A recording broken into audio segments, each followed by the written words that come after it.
ॐ सहनाववतु सहनौ भुनक्तु सह वीर्यं करवावहै तेजस्विनावधीतमस्तु मा विद्विषावहै। ॐ शान्ति शान्ति शान्तिः। यस्य निश्वसितं वेदाः यो वेदेभ्योऽखिलं जगत् निर्ममेतमहं वन्दे विद्यातीर्थमहेश्वरम्।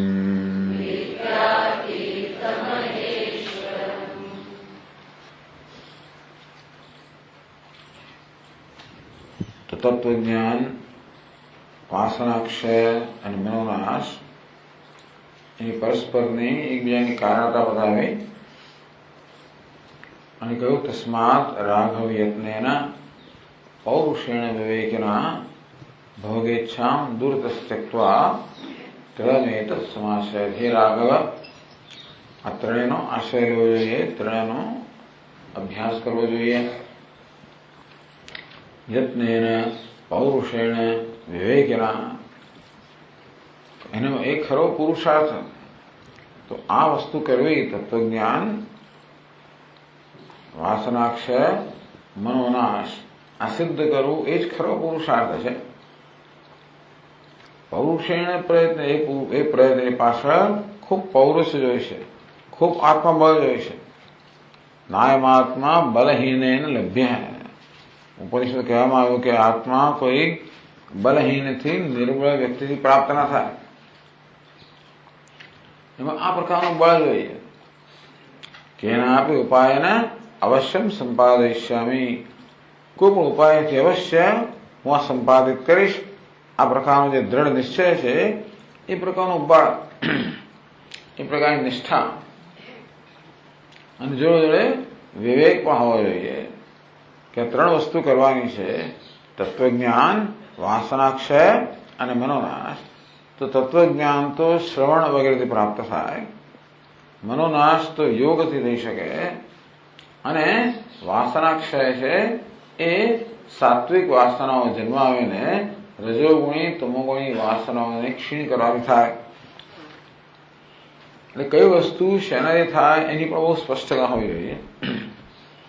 સાથે છે ભોગેચ્છામ દૂરતઃ ત્યક્ત્વા. આ ભોગની ઈચ્છાને તો દૂરથી ત્યાગ કરીને,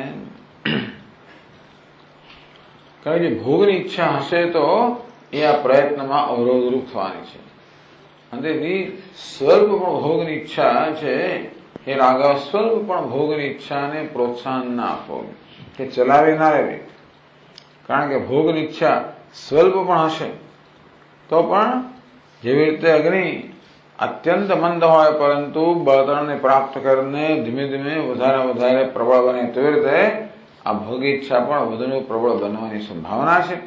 માટે દૂરથી જેનો ત્યાગ કરે.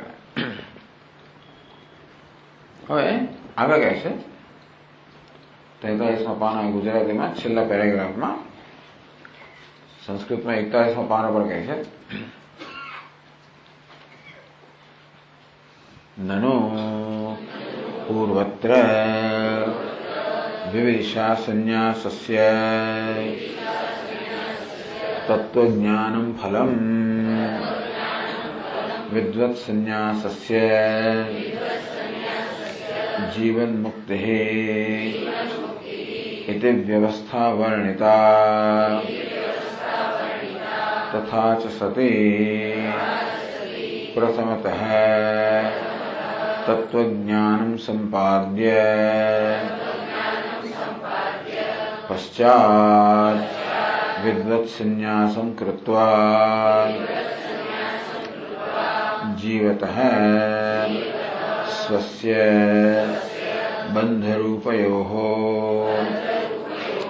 વાસના મનોવૃત્ત્યોઃ विनाशः सम्पादनीयः इति प्रतिभाति।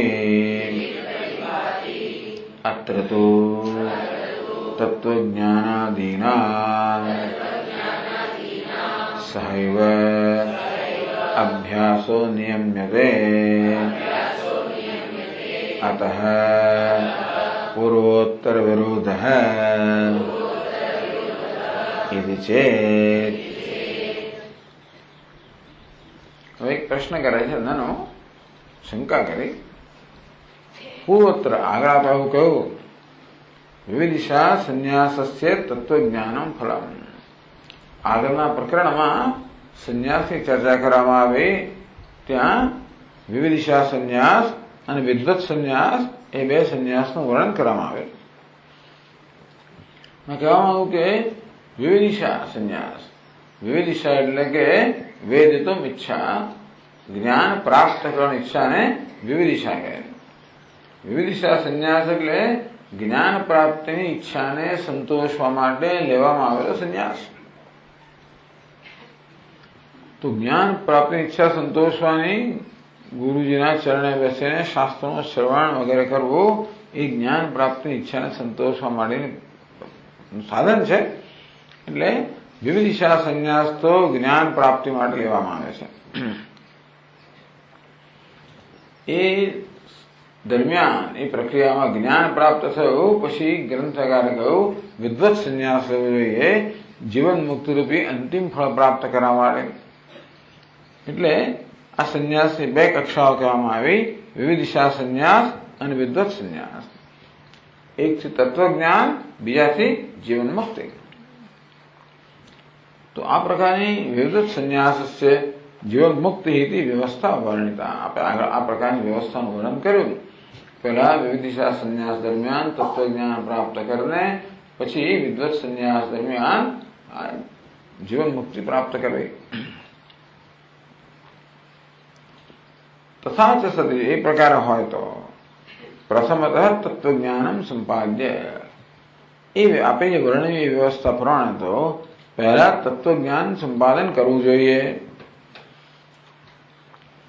પશ્ચાત વિદ્વત સંન્યાસમ કૃત્વા, તત્વજ્ઞાન પ્રાપ્ત થાય પછી વિદ્વત સંન્યાસ લઈને આ મનોનાશ વાસના ક્ષય દ્વારા જીવન મુક્તિ પ્રાપ્ત કરવી જોઈએ.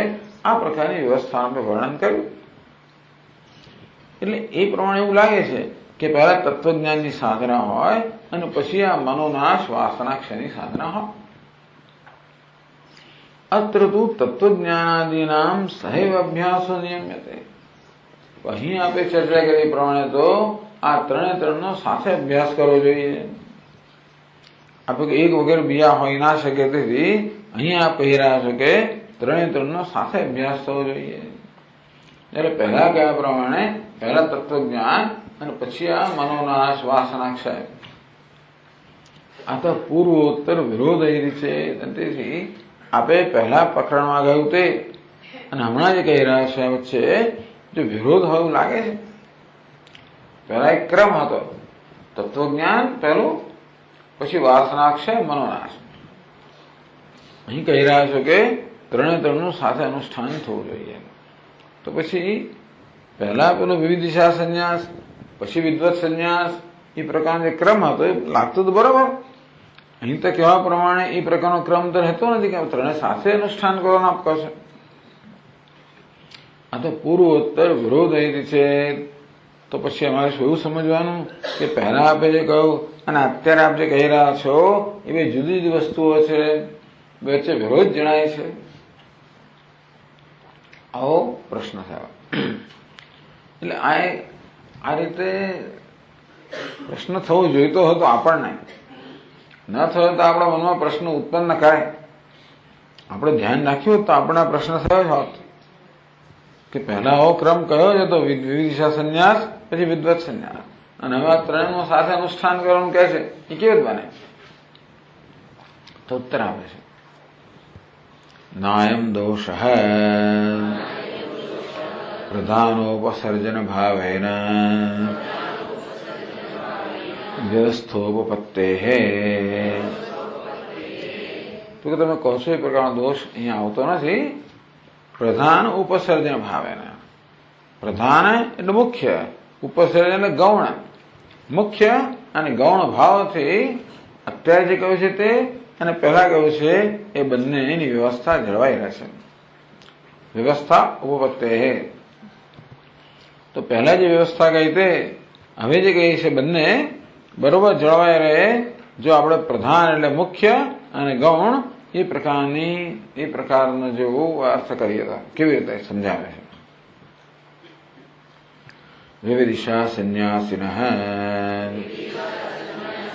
તત્વજ્ઞાનમ પ્રધાનમ મનોનાશ વાસનાક્ષયો ઉપસર્જની ભૂતો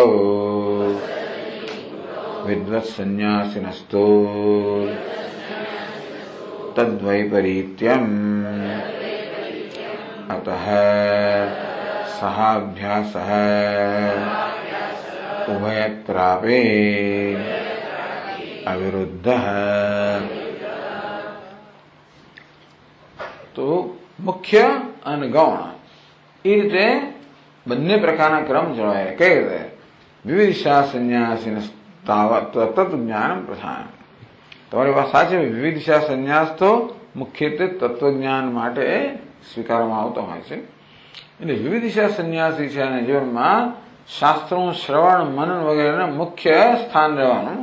તત્વજ્ઞાનની સાધના, તત્વજ્ઞાન પ્રાપ્ત કરવું એને જીવનમાં એનું મુખ્ય સ્થાન હોય. તો પેલા બેને સ્થાન છે તો ખરું જ. મનોનાશ વાસનાક્ષય ઉપસર્જની ભૂતો. એ તત્વજ્ઞાનની સાધના કરે ત્યારે પણ પોતાની વાસનાનો ક્ષય કરતા રહેવું અને મનને નિવૃત્ત કરવું કે મનને શાંત બનાવવું એ પ્રકારની સાધના જો હોવી જ જોઈએ તો તત્વજ્ઞાન પ્રાપ્ત થાય. એટલે એને તત્વજ્ઞાનની પ્રાપ્તિમાં એનો હંમેશા ભાર વધારે રહેવાનો. એ શાસ્ત્રના શ્રવણમાં મનનમાં વગેરેનો એનો પ્રયત્ન વધારે રહેવાનો. પણ સાથે સાથે સમાધિ ષટક સંપત્તિ વગેરે જે છે એને પણ સૂક્ષ્મ બનાવવાનો પ્રયત્ન તો હોવાનો જ. એટલે વિવિધિષા સંન્યાસી ભલે તત્વજ્ઞાન માટે પ્રયત્ન કરતો હોય મુખ્યત્વે, છતાં પણ સાથે સાથે એ પોતાના મનનું નિયંત્રણ કરવાનો અને વળી વાસનાનો ક્ષય કરવાનો, પોતાના મનને શાંત કરવાનો આ પ્રયત્ન પણ જોડે કરતો જ હોય છે. કે તો જ પછી પેલું તત્વજ્ઞાન પ્રાપ્ત થાય. હવે તત્વજ્ઞાન પ્રાપ્ત થયું. વિદ્વત સંન્યાસ. તો વિદ્વત સંન્યાસમાં વિદ્વત સંન્યાસનસ્તો તદ્વૈપરીત્યમ. વિદ્વત સંન્યાસી છે એને હવે તત્વજ્ઞાન તો પ્રાપ્ત થયું છતાં એમાં દ્રઢતા મેળવવાની છે. એટલે એ પણ તત્વજ્ઞાનનો પ્રયત્ન ચાલુ રાખે છે ગૌણ અર્થમાં. હવે મનોનાશ અને વાસનાક્ષય મુખ્ય અર્થમાં. એ રીતે બંનેની જીવનમાં ત્રણેય વસ્તુ હોય. પણ વિવિધિષા સંન્યાસીમાં આ તત્વજ્ઞાનની સાધના પ્રધાન હોય, જ્યારે વિદ્વત સંન્યાસીમાં મનોનાશ વાસનાક્ષયની સાધના પ્રધાન હોય. અતઃ સહ અભ્યાસ ઉભયત્ર અવિરુદ્ધ. તેથી બંને અવસ્થાની અંદર આ ત્રણેયનો સાથે અભ્યાસ છે એ તો થતો જ હોય છે, એમાં કોઈ વિરોધ નથી.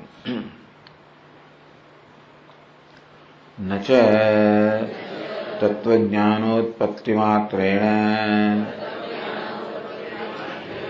કૃતાર્થસ્ય કિમ ઉત્તરકાલીનેન અભ્યાસ પ્રયાસેન ઇતિ શંકનીયમ જીવન મુક્તિ પ્રયોજન નિરૂપણેન પરિહરિષ્યમાણત્વાત્. કોઈ કદાચ એવો પ્રશ્ન કરે તત્વજ્ઞાનોત્પત્તિ માત્રેણ કૃતાર્થસ્ય, તત્વજ્ઞાન જન્મ્યાથી જ જેને સંતોષ થઈ ગયો એને શું કામ વળી પાછું આગળ આ મનોનાશ વાસના ક્ષય એનો પ્રયત્ન શું કામ કરો?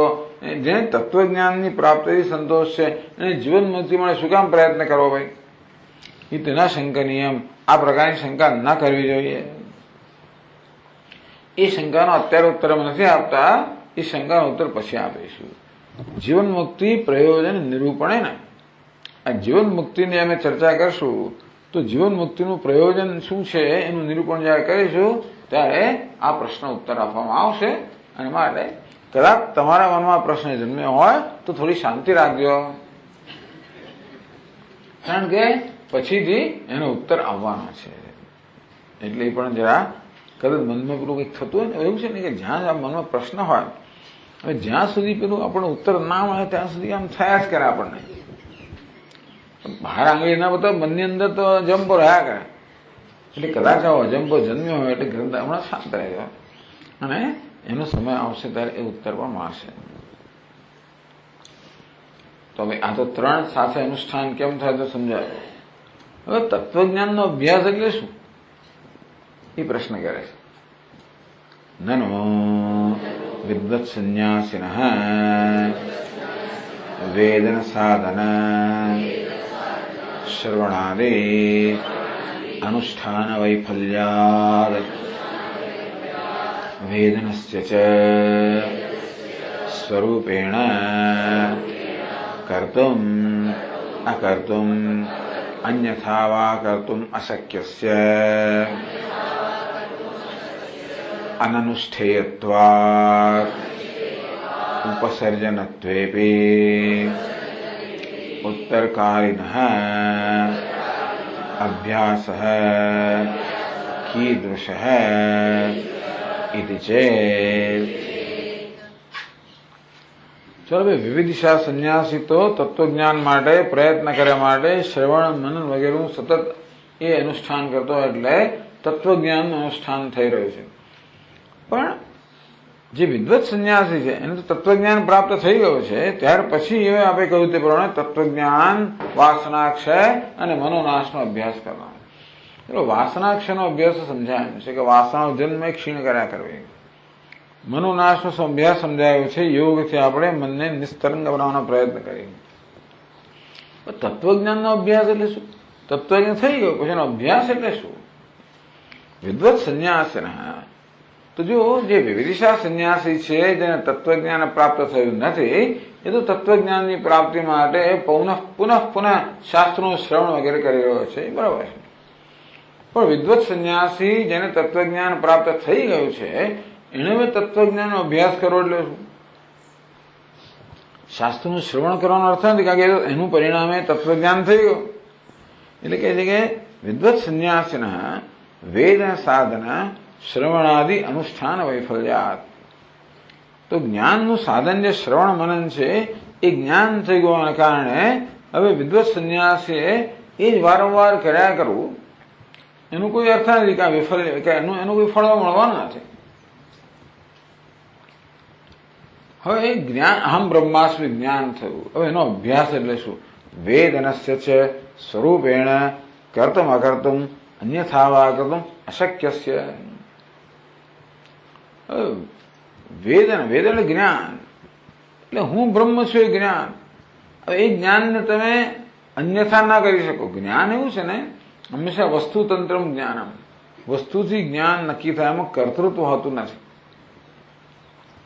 તમે અનુષ્ઠાન શેનું કરી શકો? જેમાં આપણું કર્તૃત્વ હોય એનું. જપ કરી શકાય કારણ કે એમાં આપણે કંઈક કરવાનું છે. યોગ કરી શકાય કે કંઈક કરવાનું છે. પ્રતિપક્ષ ભાવના જાળવી શકે કંઈક કરવાનું છે.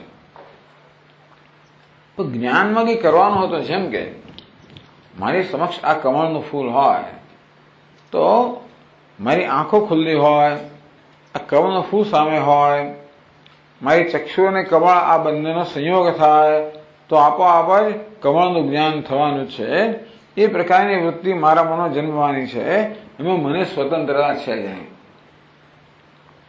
હું ઈચ્છું કે ના ઈચ્છું, પરંતુ આ પુષ્પનું જ્ઞાન થવા માટે કે પ્રત્યે જન્મવા માટેના સંજોગો થાય એટલે એ પ્રત્યે મનમાં જન્મવાનો જ. જેમ કે આપણે ચાલતા હોઈએ ત્યારે સુગંધ કે દુર્ગંધ કશું પણ હોય એ આપણા નાક સાથેનો સંપર્ક થાય એટલે એનો અનુભવ થવાનો જ. એમાં આપણું કર્તૃત્વ નથી. જ્ઞાનમ વસ્તુતંત્ર. આ જ્ઞાન છે એનો નિર્ણય વસ્તુ, જ્ઞાનનું વસ્તુ કરતી હોય. એટલે આંખો ખુલ્લો એટલે વસ્તુ દેખાય, સામે જોવું હોય કે ના જોવું હોય. કાન ખુલ્લા હોય એટલે કશું કોઈ કે ને સંભળાય તો નથી સાંભળવું પડે તો પેલો કે સંભળાવી છે થતું હોય છે, એટલે હું સંભળાવીને જ રહીશ, મારે સાંભળવું નથી, સંભળાવીને જ રહીશ. કારણ કે કાન ખુલ્લા હોય, તમે આમ કરો તોય શું થયું, તોય પણ ચાલતું નથી હોતું. એટલે કાન હોય અને શબ્દો હોય, આ બેનો સંયોગ થાય એટલે સાંભળવાનું બને. એમાં ન સાંભળવું એવી સંભાવના, એવી આપણી પાસે શક્યતા નથી. એટલે જ્ઞાનના, એટલે કહેવાનો વાદ એ છે કે જ્ઞાનના સંદર્ભમાં આપણું કર્તૃત્વ હોતું નથી. આ જ્ઞાનનું અનુષ્ઠાન એટલે શું? અનુષ્ઠાન છે એટલે કે જેમાં આપણું કર્તૃત્વ હોય. કર્તૃત્વ કોને કહેવાય? આપણે કરી શકીએ કે ના કરી શકીએ તો કર્તૃત્વ કહેવાય. બોલવામાં કર્તૃત્વ છે, બોલવું કે ન બોલવું એની સ્વતંત્રતા છે. જો ન બોલવાની સ્વતંત્રતા હોત જ નહીં તો બોલવાનું કર્તૃત્વ ના કહેવાય. જેમ પંખો, આ પંખાને ન ફરવાની સ્વતંત્રતા નથી. આપણે સ્વિચ દબાવે એટલે ન ફરવાની સ્વતંત્રતા પંખા નથી, એટલે પંખો ફરી રહ્યો એવું કહેવાય જ નહીં. આપણે કહીએ પંખો ફરે છે, તો પંખામાં ફરવાનું કર્તૃત્વ નથી, એનું કોઈ સ્વપ્રયત્ન નથી. આ તો કર્તૃત્વ કોને કહેવાય? દ્રષ્ટાંત આપ્યું. તો તેવી રીતે જ્ઞાનના સંદર્ભમાં જ્ઞાન એની જાતે થતું હોય છે. આપણું તો માત્ર જ્ઞાન જન્મે એ આપણું કર્તૃત્વ ક્યાં રહ્યું? જ્ઞાન જન્મે એ માટેના યોગ્ય સંજોગો ઉભા કરવા, ઇન્ફ્રાસ્ટ્રક્ચર ઉભું કરવું. જેવી રીતે આપણે કશું જોવું હોય તો આંખો ખુલ્લી કરવી અને એ તરફ નજર માંડવી. કદાચ આપણા ચક્ષુમાં કોઈ દોષ હોય તો દોષ દૂર કરવા. ચક્ષુ નિર્દોષ હોય, એ તરફ નજર માંડેલી હોય, એટલે જોવાનું આપોઆપ જ થતું હોય છે. એ જોવામાં આપણો કોઈ પ્રયત્ન હોતો નથી. આંખો ખુલ્લી હોય અને વસ્તુ સામે હોય તો ન જોવાની આપણે સ્વતંત્રતા નથી. એટલે મેં જોયું એમ ના કહેવાય, દેખાયું એમ કહેવાય. મારો પ્રયત્ન તો એ તરફ આંખો નજર માંડવાનો ખરો, પણ જોવામાં મારો કોઈ મારી માનતા નથી. જોવાનું આપોઆપ જ થતું હોય છે. તેમ બ્રહ્મ તો છે જ, હું બ્રહ્મ છું. આમાં અંતઃકરણમાં શુદ્ધ હોય અને શાસ્ત્રનો ઉપદેશ હોય તો હું બ્રહ્મ છું એ જ્ઞાન જન્મે. મારે કંઈ કરવાનું નથી. હવે એ જ્ઞાનમાં એ જ્ઞાન જન્મ્યું, હવે મારે એમાં શું કરવાનું? એ જ્ઞાનનું અનુષ્ઠાન એટલે શું કરવાનું? એટલે જ્ઞાન જન્મી ગયું, એમાં પછી અનુષ્ઠાન એટલે શું કરવાનું? એને વળી એનો દોહરાવાનું એટલે શું? એ વૃત્તિના રૂપમાં હોત તો વૃત્તિ દોહરાવી શકે હોત. શ્રીરામ જય રામ જય જય રામ એ વૃત્તિ હોય કે જે અહમ બ્રહ્માસ્મિ એવી જાતની ઉપાસના હોય, અહંગ્રહ ઉપાસના, તો હું મનમાં વૃત્તિને દોહરાવી શકું. પણ જ્ઞાન જે છે એ તો વસ્તુ પ્રમાણે જન્મ્યું. વેદનસ્ય ચ સ્વરૂપેણ કર્તુમ અકર્તુમ અન્યથા વા કર્તુમ અશક્યત્વાત અશક્યસ્ય. વેદનમ કહો, જ્ઞાન કહો, એમાં તો મારું કોઈ કર્તૃત્વ છે નહીં. અને તેથી આ જ્ઞાનનું અનુષ્ઠાન કેમ હોઈ શકે? અનુષ્ઠાન તો જ્યાં આપણું કર્તૃત્વ હોય ત્યાં જ હોય. જ્ઞાનમાં પુરુષ કર્તૃત્વ હોતું નથી. એટલે અનનુષ્ઠેયત્વાદ વેદનસ્ય અનનુષ્ઠેયત્વાદ. આ વેદનમ કે જ્ઞાન કહો એ તો અનુષ્ઠાન યોગ્ય છે જ. તો આપ કહો છો કે આ જ્ઞાન તત્વજ્ઞાનનું અનુષ્ઠાન કરવું એટલે શું? તત્વજ્ઞાન, મનોનાશ અને વાસનાક્ષય આ ત્રણેયનું સાથે અનુષ્ઠાન કરવું. વિવિધ દિશા સંન્યાસી માટે બરોબર છે. જે તત્વજ્ઞાન થયું નથી એ તો શાસ્ત્રોનું શ્રવણ વગેરેના અનુષ્ઠાન દ્વારા તત્વજ્ઞાન અનુષ્ઠાન કરે એમ કહેવાય. વિદ્વત સંન્યાસી છે, જે તત્વજ્ઞાન થઈ ગયું છે, એને તત્વજ્ઞાન અનુષ્ઠાન કરવું એટલે શું? તત્વજ્ઞાન અનુષ્ઠાનનો વિષય નથી, મનોનાશ અનુષ્ઠાનનો વિષય છે, કારણ કે એમાં આપણું કર્તૃત્વ છે. વાસનાક્ષ અનુષ્ઠાનનો વિષય કરો, આપણું કર્તૃત્વ છે. જે તત્વજ્ઞાન એ અનુષ્ઠાનનો વિષય નથી, કારણ કે એમાં આપણું કર્તૃત્વ નથી. તેથી પછી પ્રધાન હોય કે ગૌણ હોય, ચાલો આપણા કહેવા પ્રમાણે વિદ્વત સંન્યાસીમાં આ ગૌણ છે, તો એનું ગૌણ પણ અનુષ્ઠાન કેમ કરવું? ઉપસર્જનત્વ એ બી વિદ્વત સંન્યાસી માટે તત્વજ્ઞાનનું અનુષ્ઠાન જે આપ કહો છો એ ભલે ગૌણ અર્થમાં હોય તો પણ ગૌણ હોય. એટલે પેલા બે મુખ્ય તો પણ ઉત્તર કાળના અભ્યાસ કીદૃશ તો વિદ્વત સંન્યાસી માટે આ તત્વજ્ઞાનનો અભ્યાસ એટલે શું? તત્વજ્ઞાન અનુષ્ઠાન એટલે શું? કારણ કે સ્પષ્ટ કરવું પડે ને. ચલો, મનોનાશનું અનુષ્ઠાન બરોબર છે, વાસનાક્ષયનું બરોબર છે. આ તત્વજ્ઞાન થઈ ગયા પછી અનુષ્ઠાન એટલે શું? એ રીતે જો પ્રશ્ન હોય તો બહુ સુંદર પ્રશ્ન કરવા ઉત્તર આપે છે. કેનાપી દ્વારેણ પુનઃ પુનઃ તત્વાનુસ્મરણમ ઇતિ બ્રૂમઃ. બસ આ તત્વજ્ઞાનનું અનુષ્ઠાન એટલે કેનાપી દ્વારેણ, કોઈ પણ રીતે, પુનઃ પુનઃ તત્વાનુસ્મરણમ, વારંવાર તત્વનું અનુસ્મરણ કરવું. હું બ્રહ્મ છું એ તત્વજ્ઞાન તો છે, છતાં પણ એ હંમેશાનું સ્મરણ રહેતું નથી હોતું પેલા પ્રતિબંધકોને કારણે. એ મનોનાશ ન થયો હોય, વાસનાક્ષય ન થયો હોય તો મનની વૃત્તિઓ કે વાસના જે છે એ આવીને હું બ્રહ્મ છું એ જ્ઞાનમાં વિક્ષેપ ખલેલ પાડતા હોય છે. અને તેથી દેહમાં આત્મબુદ્ધિ થઈ જતી હોય છે. ત્યારે વળી પાછું સતત આ યાદ રાખો, હું બ્રહ્મ છું. કેના બી દ્વારા, કોઈ પણ રીતે, તમને ગમે તે રીતે, પણ સતત આ હું બ્રહ્મ છું એ તત્વનું વારંવાર સ્મરણ કરવું. આવું ક્યાં આપણે જોયું છે? આવું તત્વનું વારંવાર સ્મરણ કરવાની વાત ક્યાં લખી જ ખરી? એટલે ટૂંકમાં આપ જ આપની પોતાની કલ્પનાથી કહો છો કે પછી શાસ્ત્રમાં એના માટેનો પુરાવો છે કે ક્યાં કહેલું હતું? કે ના, અમે અમારી જાતે કઈ નથી કહેતા, જે કહેલું છે એ જ કહીએ છીએ. એ ક્યાં છે? તાદૃશશ્ચ અભ્યાસ લીલા ઉપાખ્યાને દર્શિત. તાદૃશસ્ય અભ્યાસ, આ પ્રકારનો અભ્યાસ, કોઈ પણ રીતે તત્વનું વારંવાર સ્મરણ કરવું. તો વારંવાર સ્મરણ કરવા માટે રીતો શોધી કાઢો.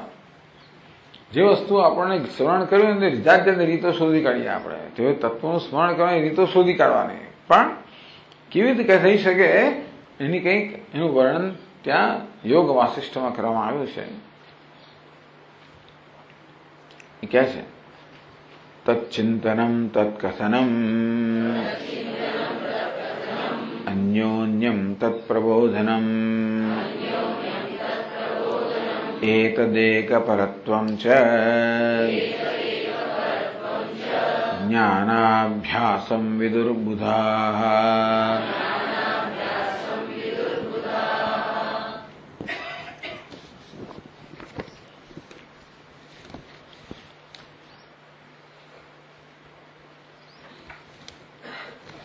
તચ્ચિંતનમ દેવી ઉવાચ, એવું છે આ પાછું લીલા ઉવાચ દેવી ઉવાચ.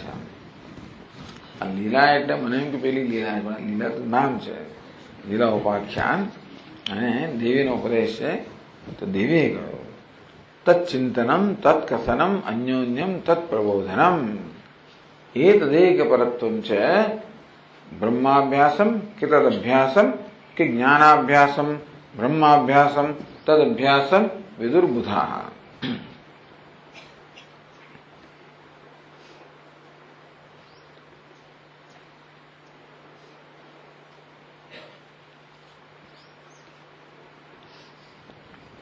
તચ્ચિંતનમ તસ્ય બ્રહ્મણઃ ગુરુતઃ શ્રુતસ્ય ચિંતનમ.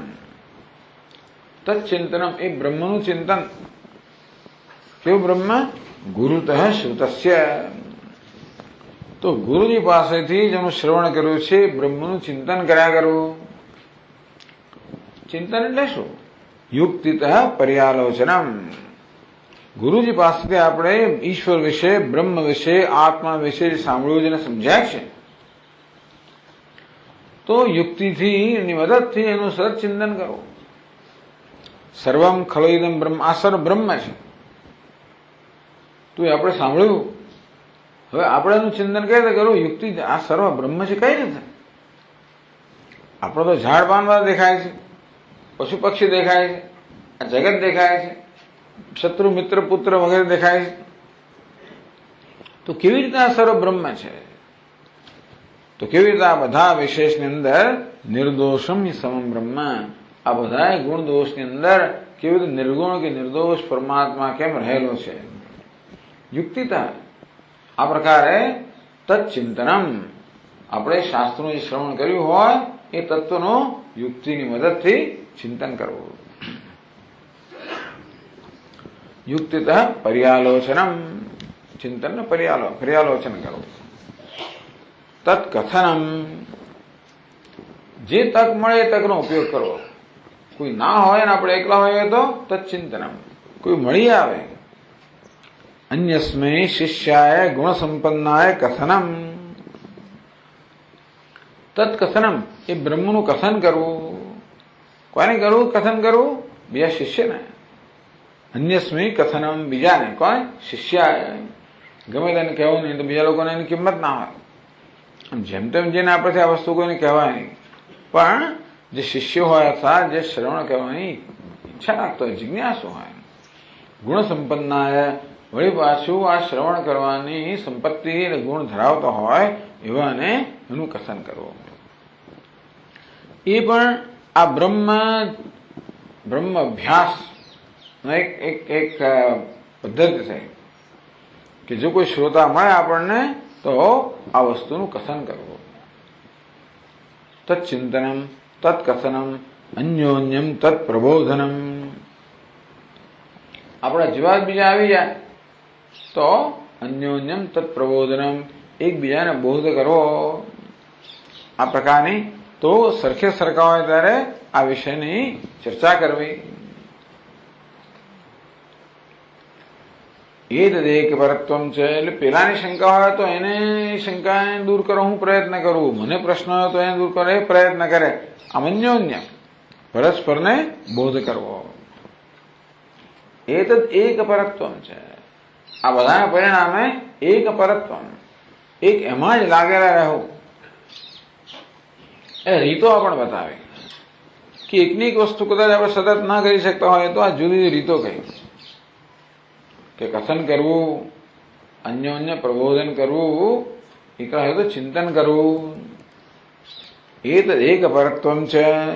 નિધિધ્યાસન તો ધ્યાન કરવું. જ્ઞાનાભ્યાસમ કે બ્રહ્માભ્યાસમ વિદુર્બુધા, બુદ્ધિમાન મનુષ્યો અને બ્રહ્મનો અભ્યાસ કરે છે, જ્ઞાનનો અભ્યાસ કરે છે.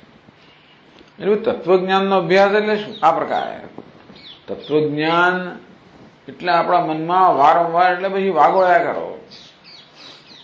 ગાય પેલું ઘાસ ચર્યા પછી જેમ વાગોળ્યા કરે તેમાં કોઈને કોઈ રીતે વાગોળ્યા કરો.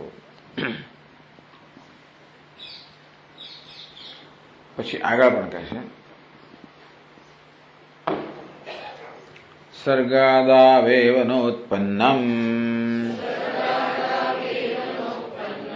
દૃશ્યમ નાસ્ત્યેવ તત્સદા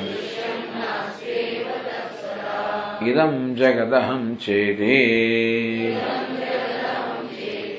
બોધાભ્યાસમ વિદુઃ પરે.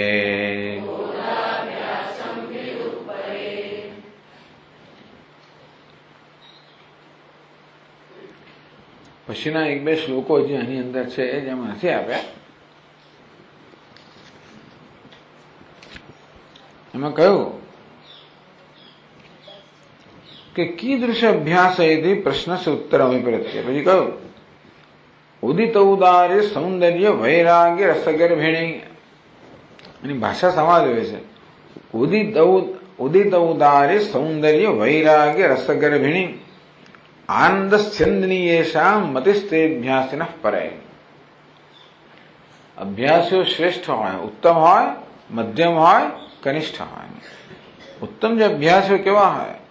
ઉદિત ઔદાર્ય સૌંદર્ય વૈરાગ્ય રસગર્ભિણી મતિ, જેમની મતિ આ પ્રકારની હોય, જેમાં ઔદાર્ય મહાનતા અને સૌંદર્ય છે એનો સદ ઉદય થયા કરતો હોય, અને વૈરાગ્ય રૂપી રસ જેના ગર્ભમાં છે એવી મતિ આનંદ સ્યંદની, અને આનંદ વસાવનારી જે મતિ છે એ અભ્યાસ છે ને એ પરમાત્માના શ્રેષ્ઠ અભ્યાસો કહેવાય.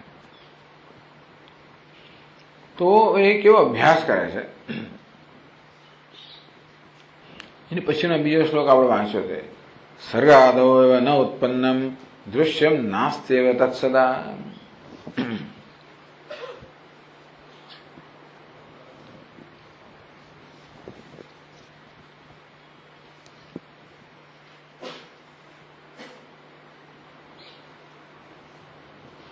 ઇદમ જગત અહમ ચ દૃશ્યમ સર્ગાદૌ સૃષ્ટ્યાદૌ વસ્તુતઃ ન ઉત્પન્નમ એવ.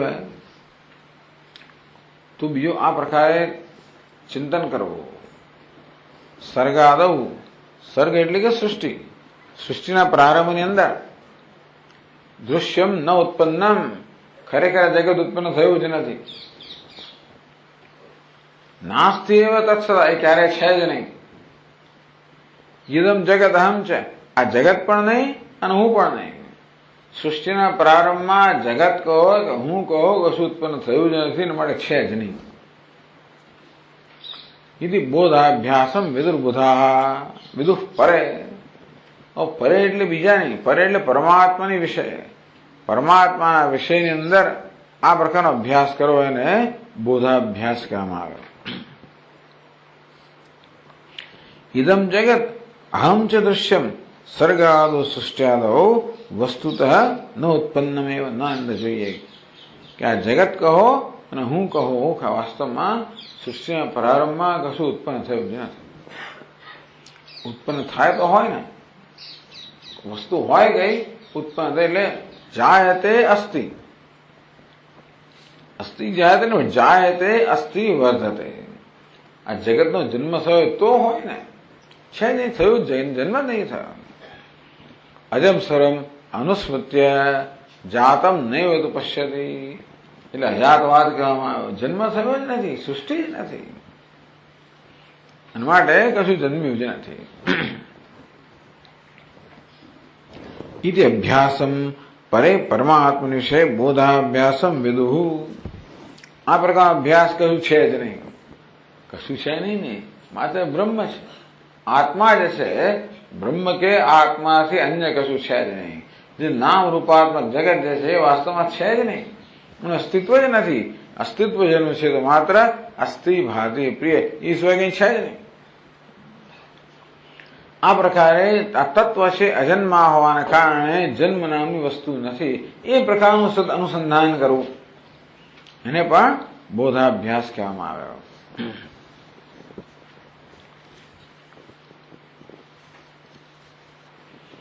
પછી આગળ ગ્રંથકાર કહે છે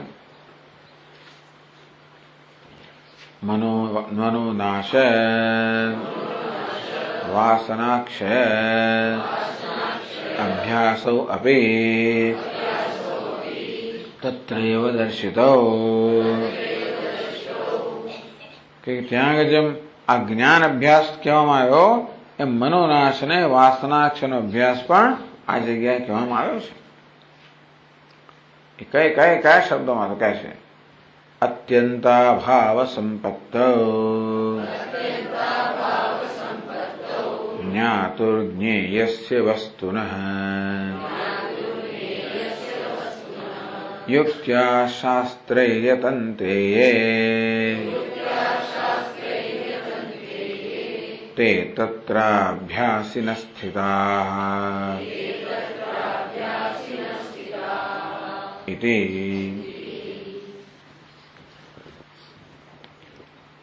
જ્ઞાતુઃ જ્ઞેયસ્ય વસ્તુનઃ અત્યંત અભાવ સંપત્તૌ યે શાસ્ત્રૈઃ યુક્ત્યા યતન્તે તે તત્ર અભ્યાસન સ્થિતાઃ.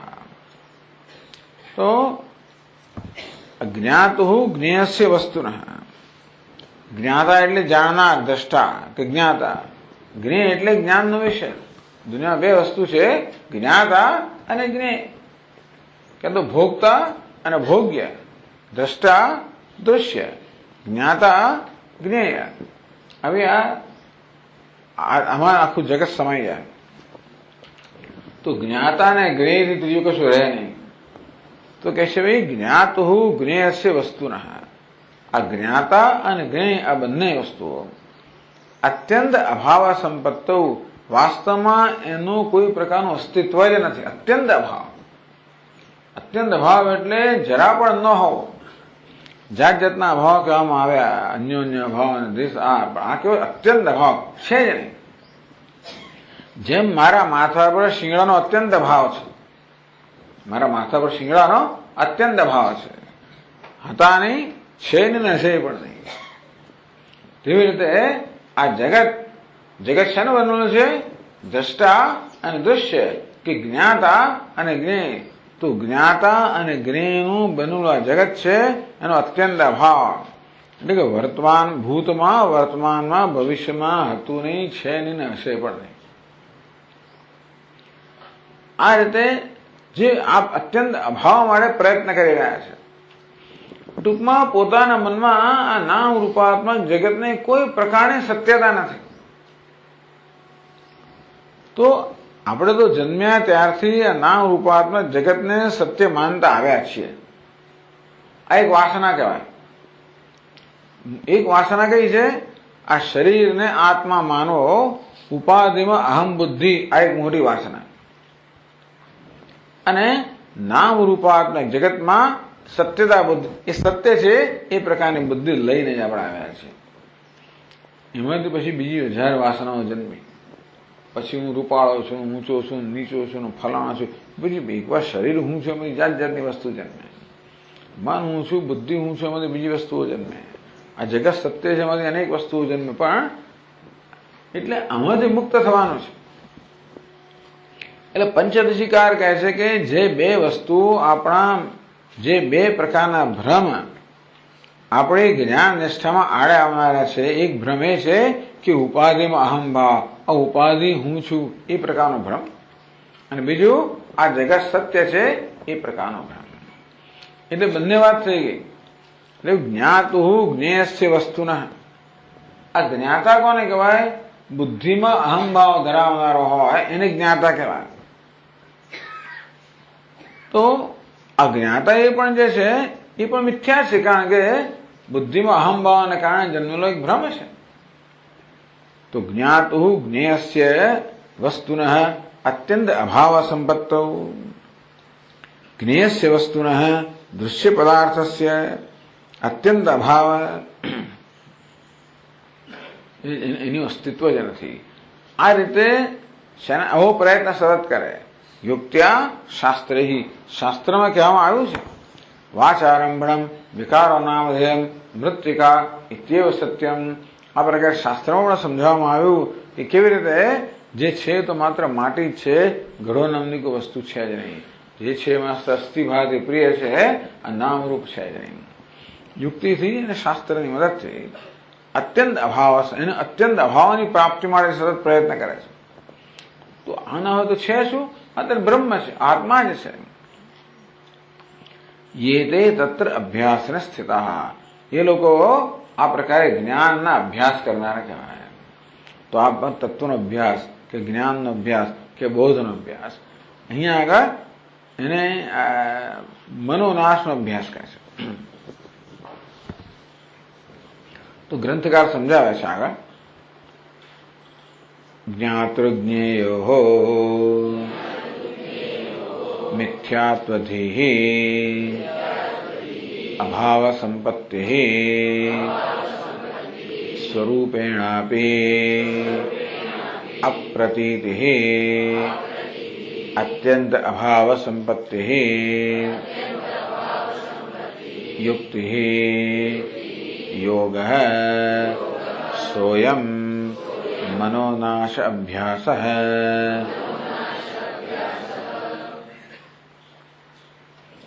તો અત્યંત અભાવ કોને કહેવાય સમજાવે છે. જ્ઞાતૃ જ્ઞેયો મિથ્યા, પહેલી જ વસ્તુ એ છે કે આ જગત મિથ્યા છે, દૃશ્ય મિથ્યા છે, દ્રષ્ટા પણ મિથ્યા છે. મિથ્યા કોને કહેવાય? મિથ્યા એટલે જે સ્વયં સત્તા ધરાવનારો નથી. મિથ્યા એટલે જેનું હોવાપણું કશાક પર આધારિત છે. મિથ્યા જે હમણાં છે, પહેલા ન હતું, પછી નહીં હોય. મિથ્યા એટલે જે બહાર યોગ્ય છે. આ દૃશ્ય પણ બહાર યોગ્ય છે. જેવી રીતે પેલા અલંકારની અંદર જે નામરૂપ છે બાદ યોગ્ય છે, સોનું કેવું છે? અબાધિત છે. સુવર્ણ સત્ય છે, આ નામરૂપ મિથ્યા છે. તેવી રીતે આ જગતની અંદર પણ અસ્થિ ભાતિ પ્રિય એ સત્ય છે, નામરૂપ મિથ્યા છે. હવે દૃશ્ય અસ્થિ ભાતિ પ્રિય ક્યારેક દૃશ્ય ના હોય ને દ્રષ્ટા પણ ના હોય. જે દૃશ્ય છે એ તો ખાલી નામરૂપ છે. અસ્થિ ભાતિ પ્રિય આપણે ક્યારેય પણ દ્રષ્ટિનો વિષય ના બને, એ દ્રષ્ટા પણ ના હોય. દ્રષ્ટા અને દૃશ્ય બંને પરસ્પર આધારિત છે, બંને મિથ્યા છે. આ પ્રકારે બંનેના મિથ્યા તો નિશ્ચય કરો, એને અભાવ સંપત્તિ કહે કે અભાવ કહો. પણ છતાં એની પ્રતીતિ થાય જ ખરી.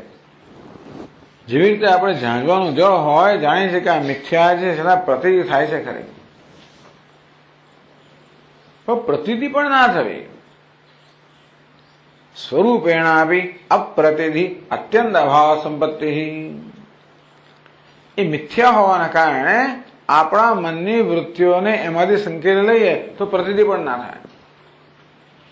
જ્યાં સુધી આ જગત સત્ય છે ત્યાં એવો આપણો મનમાં નિશ્ચય હોય ત્યાં સુધી આપણે મનને એમાંથી સંકેલી પણ ના લઈ શકીએ. કે સત્ય જગત હોય તો આપણા મન પર કશો ને કશો પ્રભાવ પાડ્યા જ કરવાનો. તમે આંખો બંધ કરો ને, કાન બંધ કરો ને, બધું બંધ કરો ને, તોય પણ આ જગત સત્ય હોવાને કારણે એ કોઈ ને કોઈ રીતે આપણા વિચારનો વિષય બનવાનો છે. કારણ કે આપણે ચિંતા થવાની ને, જગત સત્ય છે, પણ મને અનુકૂળ હોવું જોઈએ. પેલાનું શું થયું, પેલાનું શું ના થયું, પેલું બરોબર થયું કે ના થયું, આ બરોબર છે કે? કારણ કે એના હોવા ન હોવા એમાં મારી સલામતી રહેલી છે ને.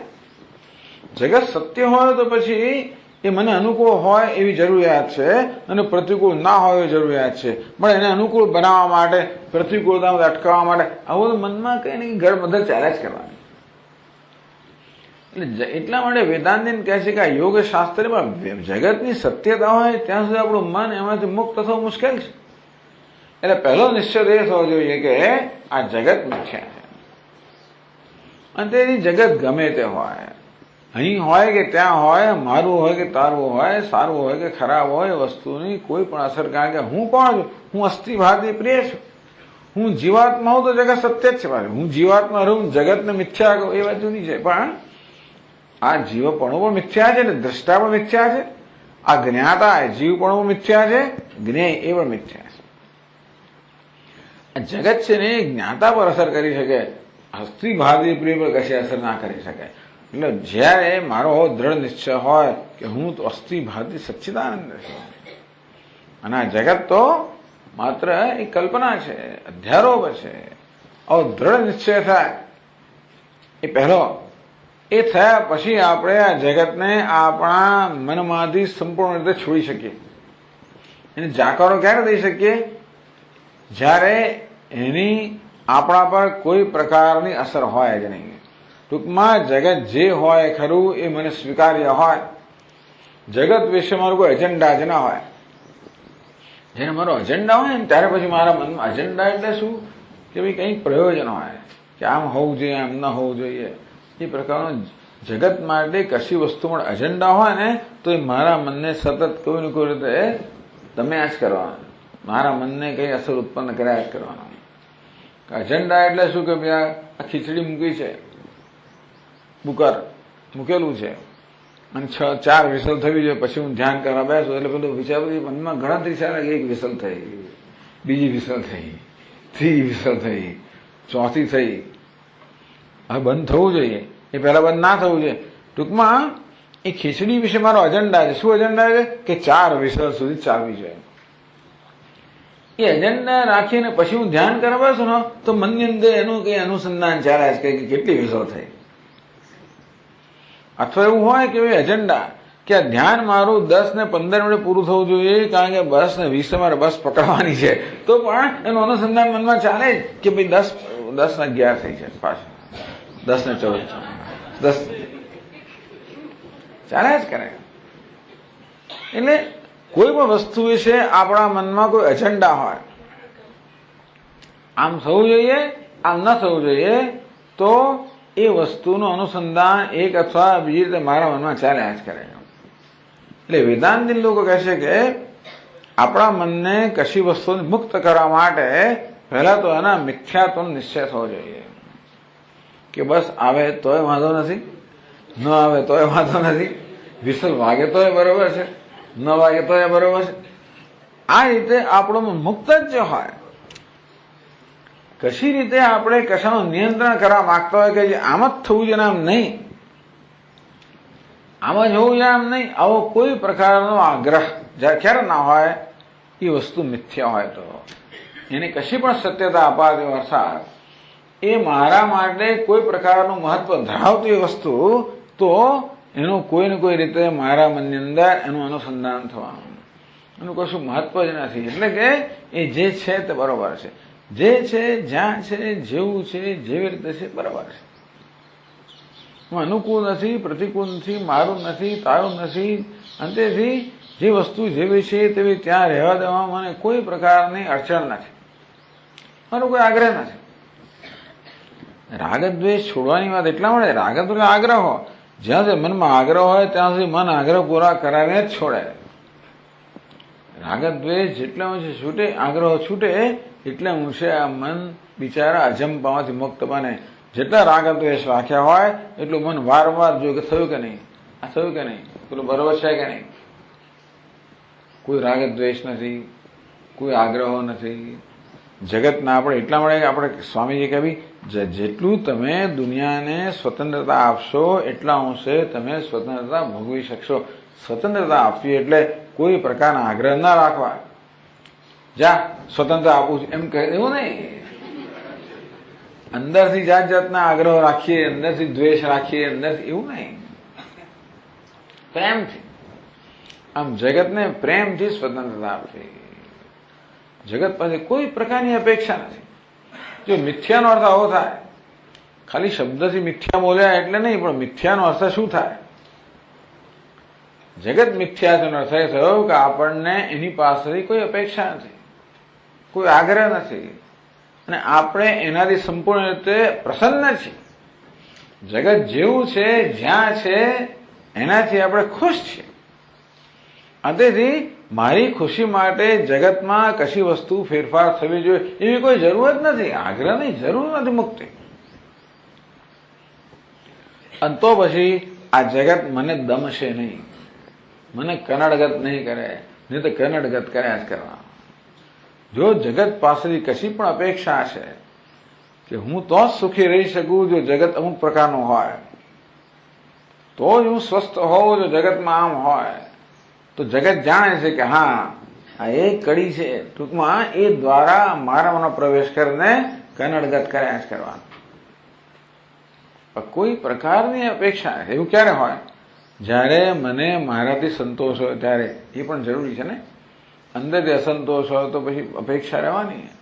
એટલે આ મિથ્યાત્વ નિશ્ચય માટે પણ રાગદ્વેષમાંથી મુક્તિ, આંતરિક સંતોષ, અંતઃકરણ શુદ્ધિ, સાત્વિકતા આ બધું હોય અને પછી મિથ્યા શબ્દ વાપરો તો અર્થ સાર્થક છે, બાકી માત્ર શબ્દ જ છે એનો અર્થ નથી. આ મિથ્યા વગેરે આપણને જે કહેવામાં આવે છે એ વાસ્તવમાં જ્ઞાન પ્રાપ્ત કરવા માટે અને જ્ઞાનમાં નિષ્ઠા માટે કહેવામાં આવે છે, એમને નહીં. લોકો સમજતા જ નથી, ખાલી મિથ્યાવાદી વગેરે કરે, પણ એ સમજતા નથી કે મિથ્યા જે આખો સમજ છે, મિથ્યા સમજ છે, એનો શું ઉપયોગ છે. આપણે કશી વસ્તુને સાચા અર્થમાં મિથ્યા એમ જાણીએ એટલે પછી આપણે માટે એનું કોઈ પણ આગ્રહ રહે નહીં. અને તો આપણે આપણા મનમાંથી એને સંપૂર્ણ રીતે મુક્ત કરી દઈએ. આપણું મન એનાથી આપણે સંકેલી શકીએ, આપણા મનમાંથી એને છોડી શકીએ, એટલે છૂટે જ નહીં. આપણે છોડી જ ના, એ વસ્તુ જ આપણે પકડી રાખે. છૂટે ક્યારે? વસ્તુ આપણને વળગવાનું બંધ કરે ત્યારે છૂટે, બાકી આપણે છોડી તો ના છૂટે. એ ક્યાં સુધી વળગશે? આપણે જ્યાં સુધી વસ્તુને સત્યતા આપી ત્યાં સુધી ઈચ્છું કે ના ઈચ્છું મને વળગવાની જ છે. અંતેથી એને જયારે મિથ્યાત્વનો નિશ્ચય થયો ત્યારે એને વળગવાનું કારણ રહ્યું નહીં, એટલે બીજા ના વળગે. એમ ના માનશો કે આપણે કશું છોડી શકીએ. આપણી પાસે એ જાતે જતું રહે તો બરોબર છે. જ્યાં સુધી એને વળગવા માટે આપણે કારણ આપીશું ત્યાં સુધી આવવાનું જ છે. આપણે જે વાંદરો જતો ના હાથમાં તમે રાખી જાય પેલું ચવાણાનું પેકેટ રાખ્યું છે અને વાંદરાને જતો રહે એ તો આપવાનો જ છે. એ પેલું ફેંકી દો તો પેલો જતો રહેશે. તેવી રીતે જ્યાં સુધી જગતને સત્યતા આપીએ ત્યાં સુધી જગત અંદર આવ્યા જ કરવાનું. જગતનો મિથ્યાત્વ નિશ્ચય થયો તો જગત આપણને કનડગત નહીં કરે, આપણને છોડશે કે તું તારે રસ્તે મારે રસ્તે. પહેલા મિથ્યાત્વ નિશ્ચય, પછી પ્રતીતિનો ભાવ, પછી તમે આંખો બંધ કરો આ જગતની પ્રતીતિ પણ નથી. એટલે અત્યંત અભાવ એને કહેવામાં આવે. એટલે કહ્યું કે સ્વરૂપેણ પ્રતીતિ અત્યંત અભાવ સંપત્તિ. એટલે પહેલા જ્ઞાતૃજ્ઞેયો મિથ્યાત્વધિ અભાવ સંપત્તિ. પહેલું પગથિયું એ છે કે જ્ઞાતા અને જ્ઞેય કે દ્રષ્ટા અને દૃશ્યનું બનવું જગત છે એ મિથ્યા છે. સત્ય શું છે? ચૈતન્ય માત્ર સત્ય છે. એ ચૈતન્ય જ્ઞાતા રૂપમાં છે, ચૈતન્ય જ્ઞેયના રૂપમાં છે, એ દ્રષ્ટા રૂપમાં છે, એ દૃશ્યના રૂપમાં છે. આ દ્રષ્ટા દૃશ્ય બંને તો એના વેશ જ છે. જે વાસ્તવિક છે તો ચૈતન્ય છે, અસ્થિભાતિ પ્રિય છે.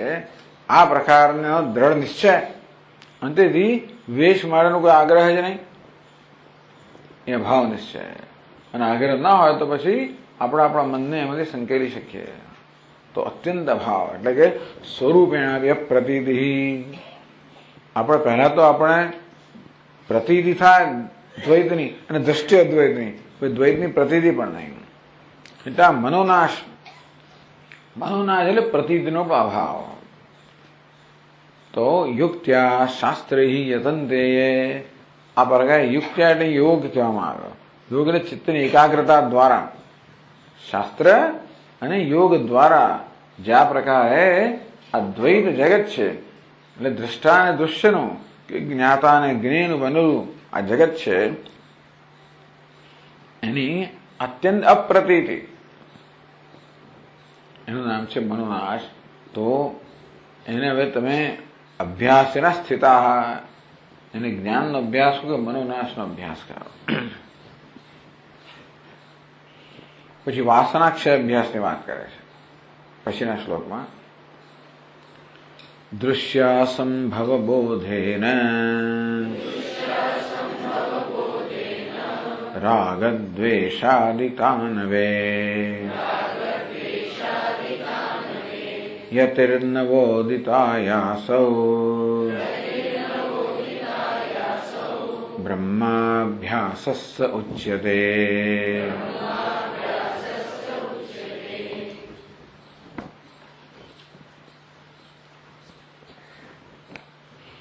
એટલે પ્રશ્ન કરે છે સહ કથમ પોષમ આયાતિ.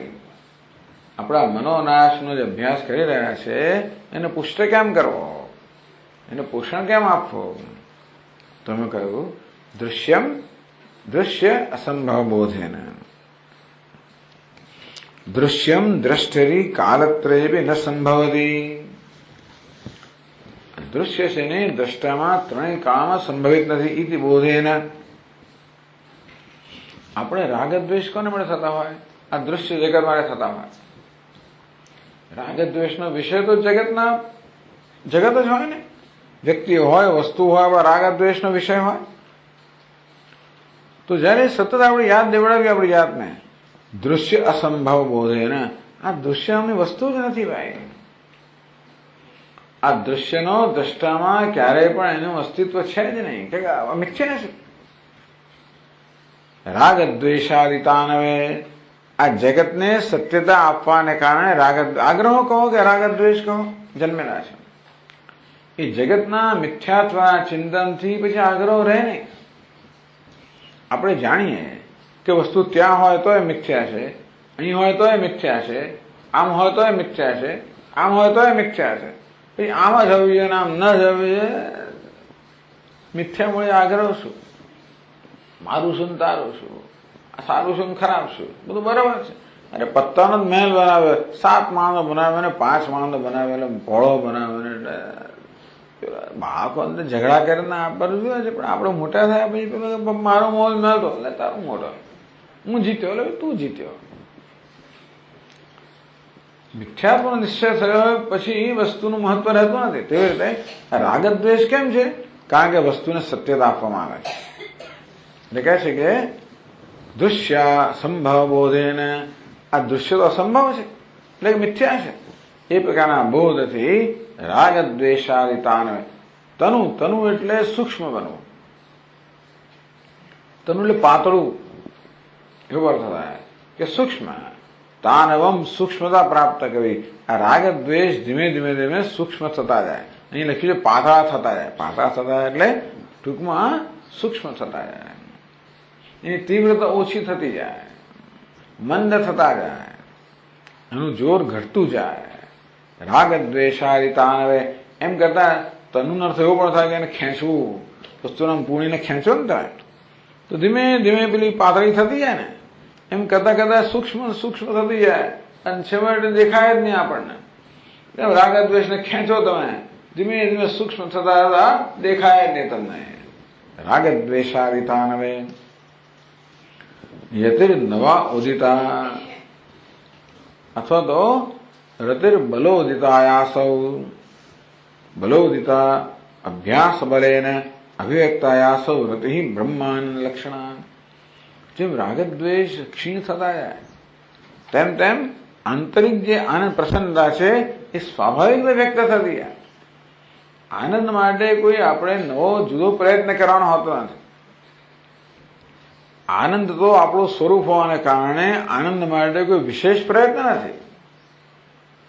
માત્ર આનંદની અભિવ્યક્તિમાં જે આડે આવે છે આ રાગદ્વેષ, એ જેમ જેમ સૂક્ષ્મ થતા જાય તેમ તેમ આનંદની અભિવ્યક્તિ થતી જાય. જેમ સૂર્ય દેવતા તો પ્રકાશી જ રહ્યા છે, પણ આ વાદળનું પડ આડું આવવાને કારણે આપણને એને દર્શન થતા નથી. તો વાદળના ઘણા બધા સ્તર હોય છે. જેમને વાદળ હટતા જાય તેમને સૂર્યનો પ્રકાશ આપણે ધીમે ધીમે ઝાંખી થતી જાય, વધારે વધારે વધારે, અને છેવટે સૂર્યનો પ્રકાશ પૂરેપૂરો દેખાય. તેવી રીતે રાગદ્વેષના વાદળ જેમ જેમ હટતા જાય તેમ તેમ જે સ્વરૂપભૂત આનંદ છે એ અભિવ્યક્ત થતો જ જાય. રતિ, એને રતિ કહેવામાં આવી. એટલે કઈ બ્રહ્માનંદ લક્ષણા રતિ, બ્રહ્માનંદ જે લક્ષણ છે એવી રતિ, આનંદ જે છે. ઉદિતા તો નવા ઉદિતા એનો ઉદય થાય, અથવા બલોદિતા બળપૂર્વક એનો ઉદય થાય. યાસુ બ્રહ્માભ્યાસ ઉચ્યતે, અને બ્રહ્મ અભ્યાસ કહેવામાં આવે. પ્રશ્ન થયો ને કે ભાઈ જ્ઞાનનો અભ્યાસ એટલે શું? એટલે આ બધા શ્લોકો અહીંયા ટાંકવામાં આવે. પરિપક્વ બ્રહ્મ જ્ઞાનાભ્યાસ ઉચ્યતે, અને પરિપક્વ બ્રહ્મ જ્ઞાનનો અભ્યાસ કહેવામાં આવે છે. એટલે કોઈ સ્વયં વાસનાક્ષય અભ્યાસ, આજે છે એને વાસનાક્ષનો અભ્યાસ. પેલો મનોનાશનો અભ્યાસ આ તે રાગદ્વેષ વાસનાઓ છે ને એનું ક્ષીણ થવું એટલે વાસનાક્ષનો અભ્યાસ આ થયો. આગળ જે છે એની પ્રતીતિ પણ ન થવી એ મનોનાશનો અભ્યાસ થયો. એની આગળ તત્કથનમ તત્ચિંતનમ એ તત્વજ્ઞાનનો અભ્યાસ થયો. તત્વજ્ઞાનનો અભ્યાસ, મનોનાશનો અભ્યાસ, વાસનાક્ષયનો અભ્યાસ. આ પ્રકારે વિદ્વત સંન્યાસી છે એ આ ત્રણ અવિધનો અભ્યાસ કરવો હોય છે.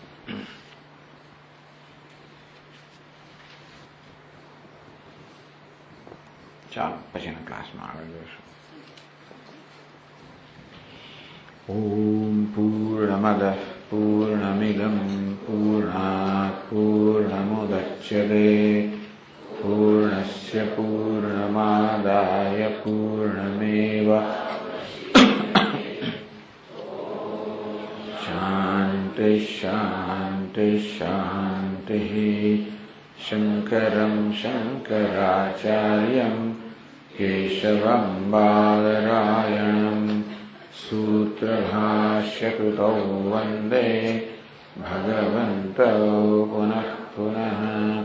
ઈશ્વરો ગુરુરાત્મેતિ મૂર્તિભેદવિભાગિને વ્યોમવદ્વ્યાપ્તદેહાય દક્ષિણામૂર્તये નમઃ.